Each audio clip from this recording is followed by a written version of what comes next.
Hello guys, এই মুহূর্তে আমি আছি নরসিংদীর ঐতিহাসিক ডিম হলিডে পার্ক। কই ভাই এটা হলো নরসিংদী স্টার গোল্ডেন পার্ক। জিনিসটা বললেন জি মিথ্যা কথা কোনকে ভাই? মাত্র 200 টাকার বিনিময়ে ঘুরে আবার মিথ্যা কথা। ভাই 100 টাকা অনলি 100 টাকা খাবে। 100 টাকা অনলি 100 টাকা।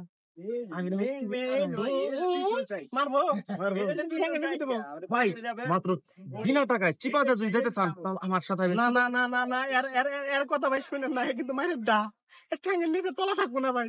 অনলি 100 টাকা ভাই। সঠিক মানুষ সঠিক পথে আমরা যাবো ভাই। আমি আর ভিডিও করব করুন না গো মিথ্যা কথা কোনকে? করুন না গো। একটা ব্লগ করা এটা খালি ভুল ধরে। হ্যাঁ আপনার দরকার নাই যতই মারুক আমারে অনলি কিন্তু 100 টাকা ভাই। যাই কিছু কোক আমার মাইরা না হুইয়াল দিক ফাটাফাটি হুইয়াল দিক। আমাদের ক্যামেরার সামনে হাসান বেশি কেউ দরকার পড়ে 100 টাকা আমি নেব ভাইটা চামড়া ভাই রাখ। তারপরেও ভাই আপনারা কিন্তু অনলি 100 টাকা ভাই। এটা যাই করুন।